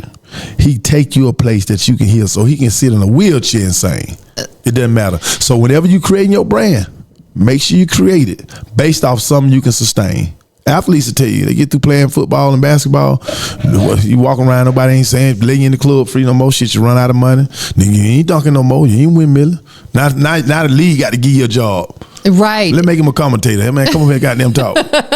If you can talk. Exactly. You are, man, I never really thought that deep in that perspective, but you are absolutely right, because our bodies change. They start giving out on us. It's a humbling experience. It's a humbling experience. I was finna jump off the stage the other day and I was trying to find a stair. I used to just take off. I thought about it in my what R. Kelly said, when your mind telling you, your body telling you yes, but your mind telling you no. Yeah. Your mind telling you yeah, but your body telling you, well, your body was the opposite way. Your mind telling you yeah, but your body telling you no. Yeah. So I was finna jump off the stage. I ran, finna leap. And my body, my spirit put on break. I heard the back of my shoes say, "Skirt." I said, oh shit. I said, well, let me try to find the stairs. I walked down the stairs, got the same thing accomplished. It took me a little more time. Maybe I could have jumped off, but the whole question is could I sustain and survive the injuries I might have got? Them knees would have been tore up. Kneecap open like some gas tank. Yeah. So you guys have wrapped up the tour for now. Are you guys kicking off with Fantasia, Anthony Hamilton, like in the new year? Are there going to be more tour dates? Well, I talked to JD and Cedric, and we talking good in North America. So hopefully I should be getting some more dates. Okay, so that's beautiful. because things went well, and shouts out to him like words can't express them. Matter of fact, shouts out to JD. Actually, just gave him the proclamation to the city. So he's doing a great job talking to Jeremy Hill. So like I said, my main thing now is I have other opportunities too, and that's the main, because whenever you can get a chance to be with Anthony and Fantasia, that's a good grouping, because two people bringing out 9,000 and better. So people can say the economy. The economy only affects on what you don't want to do. What you want to do, but you can't. But some out there music, what people have to have, it's a mixture of spiritual, it's a mixture of love, it's a mixture of fun. Whenever you got God, love, and fun all in one, that equals ticket sales. Yes. So you ain't got people coming out like blowing money fast. Shit. Strip club. Man, I'm hearing now, a lady was telling me that she was dancing, she was hearing quarters, seeing quarters, they throwing quarters in there now. I'm actually throwing quarters in the air. It rained. They have to wear an umbrella because the quarters, they ain't throwing dollar no more. It gets so hard. They throwing actually quarters and dimes. Man, the shit done changed. It's tough out here. The economy sucks, but I feel like music, like you said, it touches your soul. So when some of your favorite artists are coming to your city, you're going to find a way. Even if you're struggling, you're going to find a way to get that ticket because you know that's something you need in your life right now. You got to have it. And that's the truth. Music is therapy. Therapy. And when you can get, that's why hip hop is at an all-time low, because people do not want to hear us talk about no bullshit all day and get no substance. Because at a certain age, you age out of hip hop. I agree. You really age out. Yeah. When you get around 35 years old, right, and you stay at the club, your mind starts changing. The older you get spiritual maturity. And if you don't get spiritual maturity, you just an old fool sitting in the club nodding, going to sleep. You start looking ignorant, looking like a motherfucking fool in the club at a certain age, trying to hang with the young folk. Now it's different when you go with the steppers and you go with the upscale people. Shouts out to Ken, Ballroom Ken. Shouts out to Al and everybody, on the stepper side. That you start growing up. Right. And when you grow up, then the young folk, really hip hop, it's money to be made. But actually, a lot of people listen to hip hop, a lot of people that roll with that, they're not financially in a position to keep buying a whole bunch of tickets anyway. No, you're absolutely right. Because a lot of these artists, they're famous on social media, but they can't sell out a venue. And people don't understand. Social media fame, that's the problem that most artists have. Even I have to check myself to be humble enough to understand my value. These people think you hate when you say, man, look, man, they're not going to pay to see you. That's too much money. They're not going to pay to see you. I got data and facts on the people out in book and what they draw. So that's why a lot of times they get upset with me, because I got the data. I booked shit. I see this is what we did. You brought out these 67 people, all 67. That's what happened, man. They'll be like, man, they must promote it right. Oh, you on the radio, you on flyers, you on social media. This is what it is, baby. That's always the excuse. They always say it wasn't promoted right. And guess what? It's okay to take an L and understand and be humble. It just didn't come out this time. It happens. It doesn't happen to me. It happened to the best of them. Of course. But when you out, it's difference. When an artist understand that, okay, my value should be this. Because every artist feel like they should get paid what the next man get paid. That's sick thinking. You're a fool. You're a fool if you think you should get paid. I had somebody tell me, a fool told me, hey man, shit, man, I sing just as good as Anthony. They need to pay me too. I said, no. I said, well, first of all, you don't sing just as good as Anthony. I said, second of all, they don't need to pay you. You haven't accumulated. God hadn't anointed you. It's all right to understand Anthony is anointed. God has put him in a position where he can get what he want to get for a show. For whatever reason, God has chosen him. Yes. And when you're chosen, don't get mad at the man chosen. Get mad at the man who chose him. That's right. That is a fact. Absolutely. So when some of the stuff I do, and I'm gonna look at you, don't get mad at because I was chose. Get mad at the man or the woman or the powers that be that chose me. Now that means you walking around really, when you mad at a person and you jealous of the person, you really jealous and mad of God. And you should be fearing God. You should be fearing God. So at the end of the day, you shouldn't be jealous of nobody and mad and upset because God has chosen them. Because it could be you too. It could be you too. And then sometimes you could just be an apostle. You could just be a disciple. Everybody wasn't Jesus. Listen, all of our journeys are different. And I used to be what I refer to as a people pleaser. I wanted everybody to like me, and I wanted everybody to. I'm not that person no more. If you don't like me, that's your problem. That is not my business. Get what you realize, Tamp. It's no cure for jealousy. There's zero. Jealousy is a incurable disease. Yeah. So once I realized that no matter how much I give you to make you like me, if you're jealous of the attributes that God has given me and the God of my understanding, guess what? Ain't nothing I can do for you gonna make you like me. Ever. So I've learned, once again, to go back to doing God's will, not his job. At the end of the day, that's why I don't roll with a lot of people. I just stay to myself. I allow God to work with me and give me the blessings. I stay functioning in the real world, the universe, and the metaverse. Yes. Because some people, metaverse is amazing. Right. But their universe, they're not paying their child support. They're not taking care of their families. They got the raw bar, and they done fooled themselves. I'm gonna show you what I mean. You got 5,000 friends on Facebook. You put up a post. Now, if a person put up a post and they got 500 likes and 400 comments, that's pretty good, right? Yes. So I'm going to show you how I look at it. If I put up a comment and I got 5,000 friends, I got 500 likes, that means 4,500 people didn't fuck with me. That's right. If I got 400 comments, that means 4,600 people didn't think enough of me to say, hey, dog. That's the reality of it. Yeah. And that's real life. Your real life, you got people that have, I see people that got 2 million followers. 2 million followers, they put up a post, they got 3,000 likes. Yeah. Oh. They got 900 comments.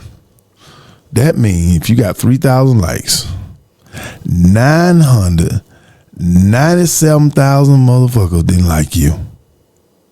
Yeah, they're just taking up space. Okay, so guess what? So the reality of it is engagement and likability are two different things. So I really supposed to base my dealing with you off your engagement, not your numbers. That's right. So let's base your price off of these 1,000 people that liked it and these 200 people that got them commenting. Let's look at this. Now people get mad. Well, that's an old post. No. These are facts. This is what it is. So now in the streets, the barometer in the streets back in the 90s used to be, if you sell 1 million albums, that means you had 1 million people go out and spend $15. Right. That's value. So that means we got a good chance to get somebody to come out here because these folk got about their bed and paid for this. That's right. In the new industry, these folk trying to get booked off lights and shells and all that shit free. Or they bought and paid for it. Bought and paid for. So you got these bots. So now my whole job is to continue to touch the streets to get real fans. See, Anthony and Fantasia got real fans. I feel like because I don't know your age. Mm-hmm. I'm 44. Okay, so you're not. He's not as old as I am, as seasoned as I am. We'll say that. I'm not old, but I feel like people will say 40 and above is in a different mindset because we didn't have the luxury of social media when we were first starting out, coming up. We didn't have that. So we understood the grind of being in the streets, passing out flyers, handing out CDs, shaking hands and kissing babies. We didn't have social media to rely on. We understand work. We understand work. The kids now, the people now, they're totally dependent. They got mental motion, not real motion. Yeah. They look at the internet and be like, you have people actually trying to sit at their house all day to go viral to see if they can make money from the internet. And at the end of the day, the reality of it is most people, I don't know nobody in my circle, right? I might got one cousin that's doing pretty good. Shouts out Latrez Anderson. Shouts out Latrez Anderson, comedian extraordinaire. Shouts out my cousin out of Milledgeville. He's up in Atlanta doing his thing. Got a hell of a following, and he got real motion, and he booked shows. Yeah. He get comedy shows. He's transferred the metaverse into the universe. So shouts out to Latrez Anderson. But I don't know too many motherfuckers making no money on the internet. No, you're right. It's just they're not. Not off of the actual platforms itself. And the truth hurts. The truth, Tampa, the truth is a motherfucker, ain't it? No, it's fair, and I'm transparent. Like I make a little bit of money on YouTube, little bit of money on Facebook, but it's not enough to where I could say, "Oh, I can quit working." And you have a professional podcast. You're smart, you're intelligent, you're beautiful, and you put in your dues and you've done your thing. You understand both sides of the fence. But when you tell people the truth, they wanna start saying stuff like, "God got it." Then get what I say to them? What if he don't? And you have God don't owe you nothing. No, you're right. And you got to figure out ways to utilize it. So I don't Facebook, Instagram, YouTube pays me directly minimal amount of money. But what I do is I use these platforms to still make money. I run ads. I promote my business. So it's like, if you're not making money directly from that platform, figure out a way to utilize it to still make money.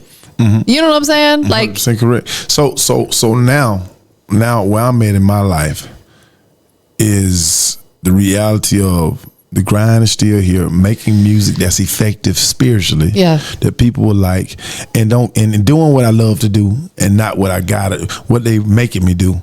That's why I keep a real life going. And a lot of these kids now, they do anything to go viral.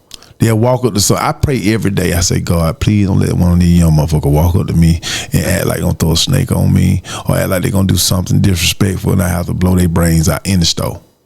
I ask God every day when I go out here. I do a social media prayer. God, please don't let now one of these children come out and walk by me a prank and got them slap me on the ass or throw something on me or sneeze and act like it's water, because I'm gonna have to blow one of their brains out. I don't play like that. I don't like it either. So please just so any social media people out there, any people that's content creator, whatever you do, just please, if you see me, please bypass me with any of them games. Cause I come from an era to where I don't want to play no fake pistols. Don't act like you finna rob. Don't act like you finna rob me. Don't act like you doing none of that. Because I don't want to play like that.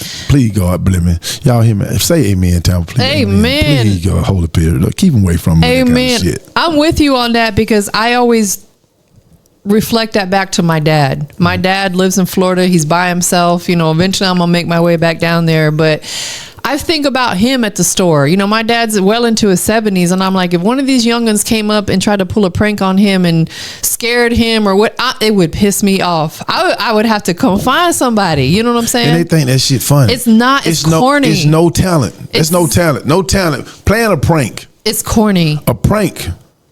So all these pranksters, and that's the world we in. Yes. And they not really making no money off of that shit. Everybody not gonna be, these are streamers like the Casanai and Speed. When it comes, if you got to go out and act like a snake, hook a snake to an old lady walker, and she look at it and she fall and you laugh. Right, she's gonna hurt herself. She might mess around and have a heart attack. Use a fuck boy. So all I'm saying is, all the pranksters, bypass me with any prank, cause I'm gonna think you serious. You come up to me with a rubber pistol, I'm gonna lose it. If you come up to me with a dog that saying he gonna bite me, I'm gonna lose it. So just find somebody to play with. And utilize that same energy to do something good. Mm-hmm. Like if you want to get out there and do stuff, cool, but do it in a way where it's potentially helping somebody. Like I'll just give you a quick example. They got the Meta glasses now. Mm-hmm. So now they can film everything, and most people don't know they're even filming because it's done through their glasses. But I see a lot of people doing point of view videos where they'll go to like maybe a farmer's market, and they'll go to stands where nobody's shopping, and they'll go shop with that person and help promote their business. That's doing something good. Mm-hmm. You know what I'm saying? And you're going to still get them views. You're going to still potentially go viral. You're just not doing no corny shit that's going to potentially like get you hurt. And you know what you realize most out of social media, and I know our time is running in, is that black social media and white social media, you start to see mentalities. Yeah. And Mexican, so you start to see the mentalities of the people. Yeah. I did 1 week where I researched and looked at white social media to see what they promote. Yeah. To see what they do. To see what really matters. And I saw people saying, I'm out with Kathy tonight. We're having another dinner with the boys. I'm looking, okay. I'm not seeing too much back and forth. You ain't this. Social media hate. Like up on a certain like when you do sports stuff, I see people arguing on the sports side and shit like that. Who made this? All shit like that. But when it comes to just overall tone, when I go to the Indian side and look at their social media, I see this family, this together. When I go to our side of social media, it started getting disturbing. I started seeing straight ass shaking. I started seeing fight. I started seeing and like I said, now most people will say, well, that's the purpose. They're trying to divide us. But in order to divide us, we have to give you something to divide us with. Yes. So my plea to my people, including myself, I have to be accountable for our own actions, is let's learn how to truly forgive and love each other. The only trick about love is interchangeable. Like I can look at you and say, Tampa, I love to see you cry. I love to see you in pain. I love it when you don't do things right and you don't make it and you're struggling. I love it. Or I can say, I love to see you smile. I love to see you doing well. So I tell people love can be good or bad. It's interchangeable. It's all about how you use it and what you use it for. So let's use the correct love. Let's start loving each other to life. Let's start really doing things for each other. Because like I said, ignorance is easy. Yeah. Ignorance is easy. And that's why a lot of time people flock to ignorant music. It's easy to go and say, kiss my ass, bitch. It's easy to do that. But it's hard to go in and create something in love. You are absolutely right. And that's why I asked you earlier if people were intimidated by you, because you have such a strong presence. They are, and they won't say it. They're intimidated. They're intimidated because I understood my assignment when I was a kid. I always knew what God wanted me to be. And a man is dangerous when he know what he's put here for. Yeah. Ever since I was a kid, I started my first lawn service at 9 years old. I was cutting grass, running a business. When people realize you know what you want and you know your calling, you become dangerous. That's right. Most people don't realize it till they're older and they wise, so they can give a younger person some knowledge. Hopefully they'll do the right thing. But when a man or woman realize what God put them here for, you become a bad motherfucker. What is your purpose? My purpose is to give. Yeah. My purpose is to give. My purpose is to be a giver, whether it's knowledge, whether it's helping people. God put me here to be a vessel of hope. God put me here to be a light in a dark place. Yeah. So therefore, that's why I started leaning more to making fun music and love music, because I want to be able to give the right thing. And this is the thing about giving, right? When you live with an open hand, just as well as people can take out of it, God can put in it. That's facts. So you have to just learn this when you put here to be a giver. Learn when to do this. So in time, through wisdom and through by God's grace and experiences, you learn how to take an open hand and let God guide you in the right direction and give you the spirit of discernment when to close it. That's right. So God put me here to be a giver and a provider. And when I realized that when I was 10, because I was cutting grass, going home, paying bills. So I was cutting grass, buying groceries. So that was letting me know that I'm not normal.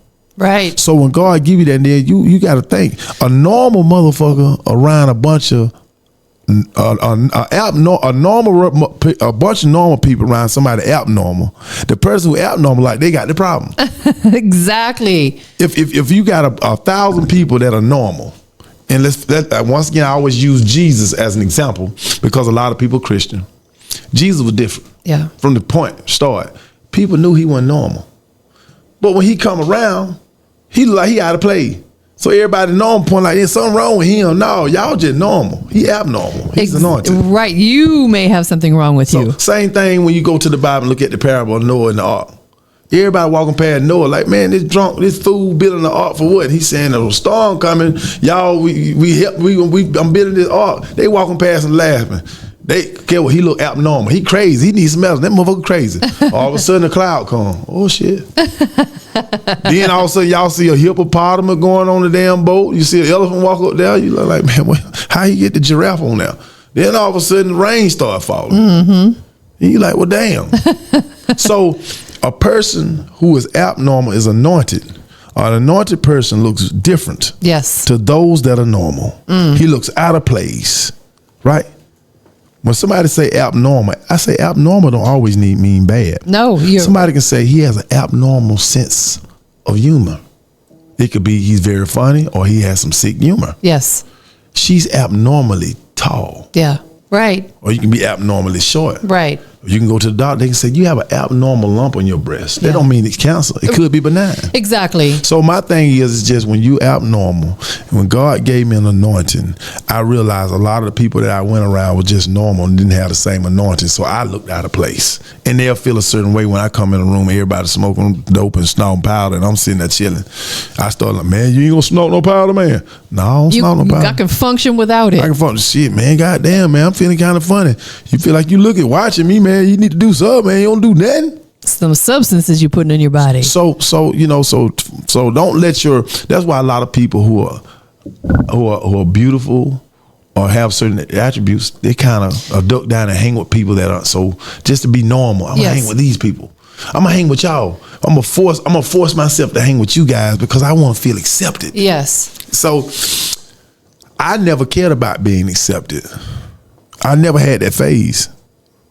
So I never cared, whether it was a DJ. You got DJs right now that still to this day don't show me the love they should show me. And I ain't never did nothing to them. It's just I wasn't usable. Right. I just wouldn't. I didn't, because of my stature and size and some of the street credibility I had at one time in my life. I hadn't worried about a bunch of people trying to use me or just, that's why some women like bigger men, because they feel like, now when they made pistols, they made everybody the same height. But let's take the guns away. Yes.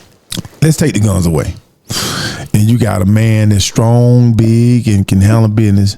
And you might have, now a woman have to deal off of who can hunt. If we take away some of these things that we use now to make us equal. Yes. We'll fall in our right direction. Right now, if the lights went off and money was nothing else, everybody will fall into their direct meaning of who they are. A woman to know her purpose, I know mine. It won't be no question. Because now you have a lot of women now say, I make my own money. I don't need no man. Okay. A lot of men say, man, I'm tired of these begging bitches. But let's take all this away. Yes. Then we realize our purpose. That's right. The struggle shows you your purpose. That is a fact. Being uncomfortable shows you your purpose. When we was segregated and couldn't be around the white people and we was just left alone, get what? We realized this person got to represent us. Being in the struggle will make you make the right decision when your ass finna hit the pavement. Absolutely. But when you got your own, you like, I don't care, I can pay my own bill. Until late at night you hear sound like somebody trying to break in the back door. Then right. I wish somebody would hear you call the police. Yes. Then you got a pistol, but you ain't never shot it. Exactly. Most women I know got a pistol, they ain't never shot it. No, facts, they don't know how to use it. They just got one to show. You ain't know how to cock it back. So at the end of the day, you realize that, damn, I just needed a man here, any kind of man here, just to be a sense of protection. Bingo. A man don't realize he need a woman till he laying there. He need to be nurtured. He's sick. Yes. He at home now with COVID 27. He got COVID now. They tell him he got COVID 29. Now all of a sudden he trying to call a girl he just been fucking on. Baby, I need some soup. Yeah. I need some soup, baby. She like, call your girlfriend. Exactly. God damn. Now you sitting there got the hope and pray. Then mama gone, mama dead. You realize the touch of a woman is something special. That's right. You realize the nurturing spirit of a woman is something special. That's right. So, that's just how I think sometimes. I may not be right. I might be dead wrong, No, I think you're absolutely right. And you've tapped into so many beautiful things today. Thank you for sharing all of your journey. For people who are interested in keeping up, where can they follow you? Stacii Adams, STACIIADMS. And like I said, I'll be out here performing in a lot of places.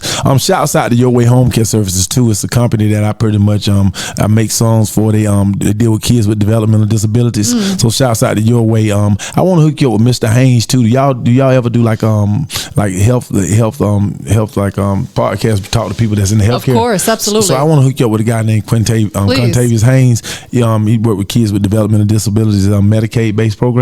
I think it would be great if you could, if I could hook you with. I would love that. Yeah, so I definitely do that. But like I said, the main thing is I want to thank you, Tampa, for always being a beacon of hope for a lot of artists. You've done a lot, and none of us have been perfect. But you've strived to always be there and work in the capacity of helping people. So I want to thank you for you being a leader in the community and the music. Shouts out to Bigger Ranking too. My prayers are with you. But I want to tell them people and leave them with this right here. We are not here to play dream or drift.